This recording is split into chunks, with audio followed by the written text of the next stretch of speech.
السلام علیکم ناظرین، آپ یوٹیوب چینل دیکھ رہے ہیں اور میں ارسلان درانی ہوں۔ ناظرین سامعین، آج وفاقی حکومت نے، وزیر خزانہ نے بجٹ جو ہے وہ پیش کیا ہے۔ یہ بجٹ اس لیے بھی اہمیت کا حامل تھا کہ پی ڈی ایم یہ اپنا پہلا بجٹ جو ہے وہ پیش کیا ہے، اور کہا جا رہا تھا کہ اس میں عوام کو ریلیف دیا جائے گا، مہنگائی میں کمی ہوگی اور جو بجٹ خسارہ ہے وہ کم ہوگا، لیکن ایسا بالکل بھی نہیں ہوا۔ 6,000 ارب جو ہے وہ اس بجٹ کا بھی خسارہ ہے۔ اچھا، یہ جو کل اماؤنٹ تھی اس بجٹ کی جو کہ مختص کی گئی تھی وہ تھی 14,006 ارب روپے۔ مالیت کا یہ بجٹ جو ہے یہ وفاقی کابینہ نے پیش کیا، وزیر خزانہ اسحاق ڈار نے۔ لیکن اس میں جو سیدھا چیزیں ہیں اس کی اگر بات کی جائے، جو ایک بڑی خبر ہے وہ یہ آئی ہے کہ جو مزدور ہیں اور جو سرکاری ملازمین ہیں ان کی تنخواہوں میں اضافہ کیا گیا ہے۔ 35% اضافہ جو کیا گیا ہے وہ کس گریڈ سے لے کر کس گریڈ تک کے ملازمین کو اس کا فائدہ ہوگا، اور جو آمدنی ہے فی پر منتھ کی وہ کتنی کی گئی ہے، 32,000 مختص کی گئی ہے۔ اس حوالے سے بھی بات کروں گا میں، لیکن ایک اہم بات جو سب کر رہے تھے وہ یہ کر رہے تھے کہ جو امپورٹ ہے اس کے حوالے سے کوئی بھی ایسا واضح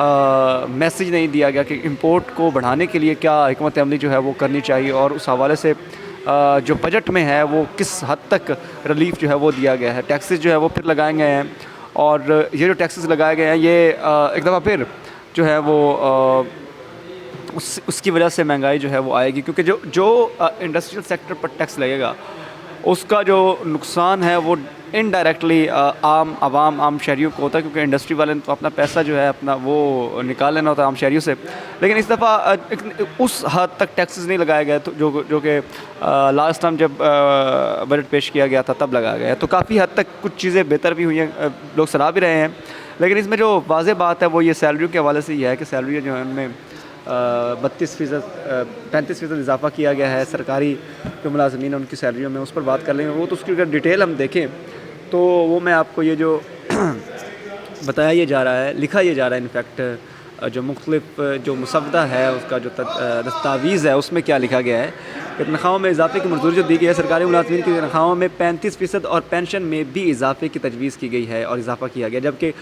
ان کی پینشن میں بھی اضافہ کیا جا رہا ہے۔ بجٹ تقریر کے مسودے کے مطابق جو کہ آج انہوں نے پیش کیا، اس میں جو لکھا ہوا مسودہ جو ساتھ مسودہ دیا کہ اس کے مطابق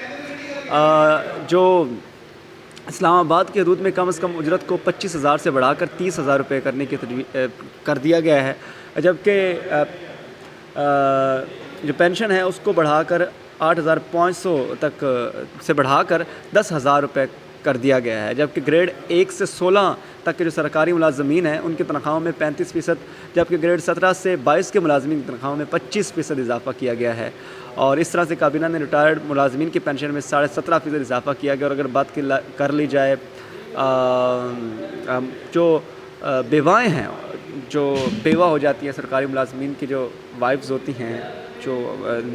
ڈیورنگ سروس انتقال کر جاتے ہیں، ان کے لیے اچھی خبر اس طرح سے ہے کہ بجٹ مسودے کے مطابق مقروض بیواؤں کے لیے house building finance corporation scheme متعارف کروائی جائے گی۔ اس میں ایک عام بات یہ ہے کہ جو وزیر اعظم یوتھ اسکیم ہے اس کے تحت لیپ ٹاپس کی جو تقسیم ہے وہ کی جائے گی،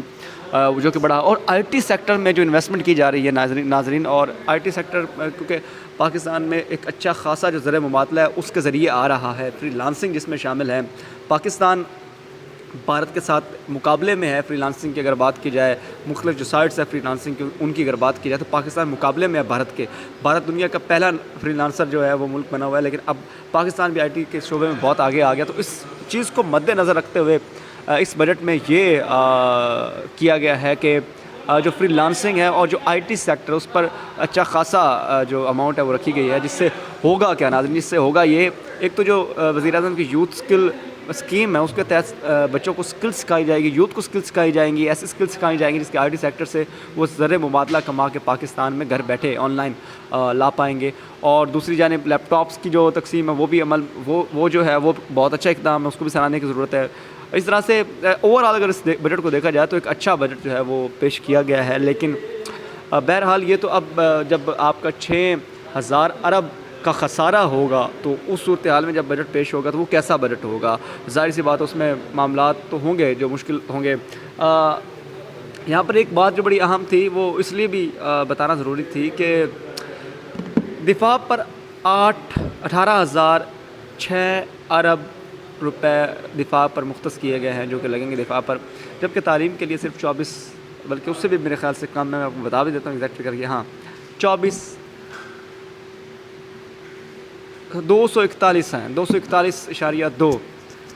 تعلیم کے لیے 241.2، جبکہ دفاع کے لیے 1806 روپے جو ہے وہ مختص کیے گئے ہیں۔